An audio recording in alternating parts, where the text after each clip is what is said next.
Eu duvido que quando você começa a assistir algo que sai na tela, essa história foi baseada em fatos verídicos, você já não tem um cagaço. Isso também viaja através daqueles títulos também que subvertem isso para acabar ganhando certa audiência, como até mesmo A Bruxa de Blair, de 1999, que fez muita gente acreditar nisso através do início da epopeia do found footage.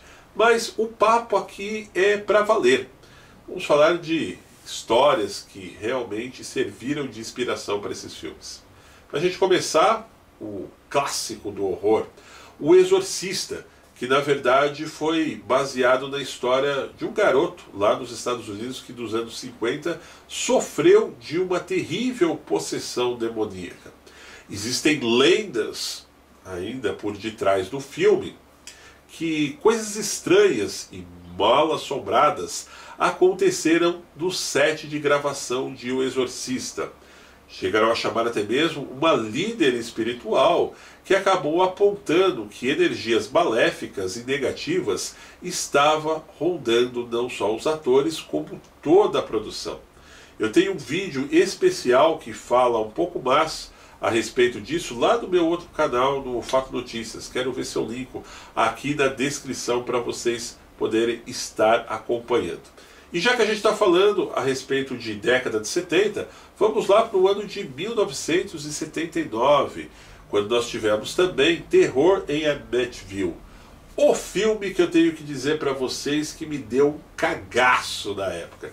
Eu já assisti alguns anos depois, eu era garoto, acho que tinha uns 8, 9 anos, não tinha muita dimensão dessa cronologia de tempo, mas eu lembro que passou na época no SBT, tinha uma sessão, se eu não me engano, chamada Cinema em Casa, toda sexta-feira, e ainda assisti cheio de cortes, né, porque ainda existia aquela coisa da censura e muita coisa eles tiravam. Mas ainda assim o filme me deu um verdadeiro cagaço. E depois o sucesso do filme foi tamanho que eles tentaram estender as coisas, por exemplo, para Terror em Amityville 2, 3, sem encontrar essa porrada de spin-offs que começaram a surgir a partir dos anos 2000 para cá. Mas é um filme que ele tem uma profundidade muito tensa, a história se parece muito da real que de fato existiu lá no início da década de 70 nos Estados Unidos, que inclusive o casal de demonologistas que agora ficou tão famoso no cinema, né, ou seja, Ed e Lorraine Warren, o investigaram. A questão do assassinato da família foi de fato cometido, não podemos dizer ao certo se foi por uma questão de uma experiência demoníaca que o protagonista de todo o crime acabou ocasionando, mas de fato a história existe.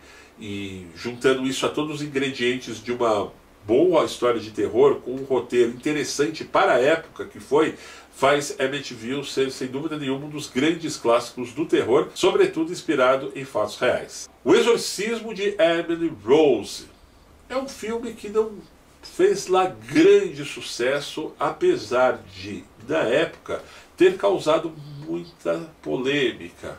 O fato se ocorreu aí também nos Estados Unidos, por volta da década de 40, quando uma garota foi possuída pelo demônio e passou por toda essa sessão de exorcismo. A história tem uma profundidade também muito grande, a exemplo de Amityville, que nós dissemos ainda há pouco, e chega a ser bem assustadora. Talvez porque na época o tema já estava um pouco batido, essa coisa de exorcismo, né, para lá, para cá, o filme não tenha tido uma abertura assim tão grande. Mas, igualmente, esses outros títulos que eu disse até agora também foi baseado em fatos verídicos. Wolf Creek, Viagem ao Inferno, de 2005. Não chega a ser um terrorzão absoluto, incluindo invocação de espíritos, espectros e aparições fantasmagóricas, mas é baseado na história verídica de um serial killer que perseguia mochileiros lá na Austrália. Eu tenho que dizer para vocês que eu assisti esse filme uma só vez e não tive coragem de assisti-lo de novo. Por quê? As cenas são muito fortes, sobretudo naquele tocante da tortura com os garotos. Ele começa meio assim com quem não quer nada. Mas depois que os fatos começam a se desenrolar, eu confesso para vocês que fiquei com medo, mas eu fiquei assim, bem apreensivo, porque eu sou um camarada meio estranho, assim, eu não gosto de ver sangue, eu não gosto de ver cenas de cirurgias, por exemplo, quando isso começa a passar na televisão, mudo de canal, se é aqui no YouTube eu já apago o vídeo. Então, o filme tem cenas assim, bem, sabe, bem implícitas a respeito disso. Eu até considero que é uma película muito bem filmada, sobretudo com uma paisagem interessante. O filme feito, na maioria das filmagens foram feitas de dia, lá na própria Austrália. Fizeram também o filme 2, que eu acho igualmente interessante. Assisti o 2, não tem cenas tão fortes quanto o primeiro, mas curiosamente o 2, né, ele se passa antes da história do primeiro filme, mas é um filme assim que, de fato, tenho que dizer para vocês que impressiona bastante. E também mais um ainda dessa nossa lista. Evocando Espíritos, de 2009. É um filme que foi baseado também em uma das histórias aí de Ed e Lorraine Warren, embora o casal de demonologistas não estava assim tão explícito ainda para o cinema, tanto que não cita muito a participação deles, né, ou nenhuma vez a participação deles como Ed e Lorraine Warren durante todo o filme, mas que tem uma levada assim bem angustiante. A todo momento o protagonista, né, o garoto que está vivendo aquela coisa ali, a partir do momento que ele começa a ficar doente, que coisas estranhas começam a acontecer com ele, você meio que sente aquilo, sabe? É um filme que também teve uma abertura muito grande nesse ano de 2009, que não é muito lembrado até hoje. Mas é um filme que eu acho que ele não me incomoda tanto pelo terror em si, mas sim pelo sofrimento que a gente vê o personagem principal vivendo ao longo da trama. Invocação do Mal 1, o drama da família Perron, de 2013, que abriu todo esse leque de Invocação do Mal feito pelo diretor James Wan. O filme impressiona muito, tamanho o realismo que o diretor consegue passar. Você percebe que ele estudou minuciosamente o caso, alterou pouquíssimas coisas, o que eu acredito que fez com que Invocação do Mal se tornasse esse sucesso e abrisse essa porteira para todos os filmes que vieram depois.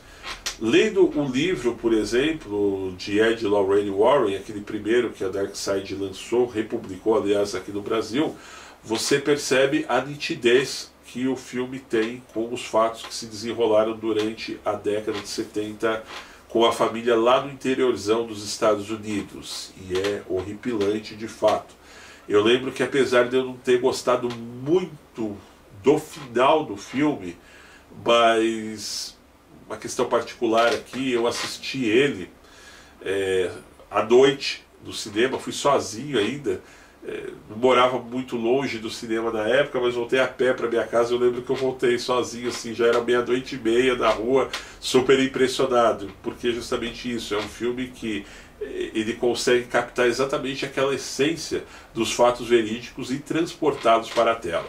E já que a gente está falando a respeito de Invocação do Mal, podemos citar também o filme 2, que foi feito lá na Inglaterra, O Fantasma de Enfield, baseado em relatos de um caso muito famoso que acabou acontecendo em Londres no final da década de 70, início da década de 80, onde uma garotinha acabou sendo possuída por um fantasma ou por um demônio, seja lá como vocês preferirem, o que acabou se tornando notícia em tabloides sensacionalistas lá de Londres.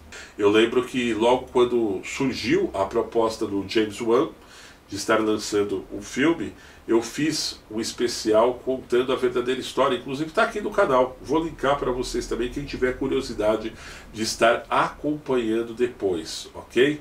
O filme ele já pula muitas etapas do verídico para dar lugar à fantasia, diferente lá do primeiro filme de Invocação do Mal.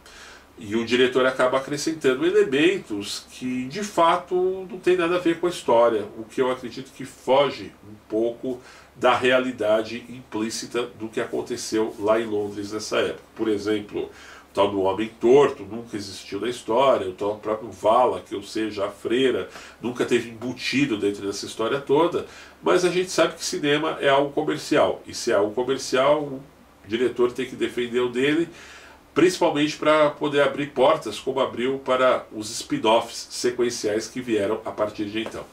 Bom, pessoal, eu espero que vocês tenham curtido. Esse então foi um vídeo comentando a respeito dos filmes de terror que foram baseados em fatos verídicos. E eu tenho que dizer mais uma vez a todos vocês que foi um grande prazer poder estar aqui para a gente continuar conversando sobre cinema, esse tema que eu adoro e tenho certeza que você curte muito. Um grande abraço e até breve. É isso aí, meus amigos. Eu espero que tenham gostado do vídeo de hoje.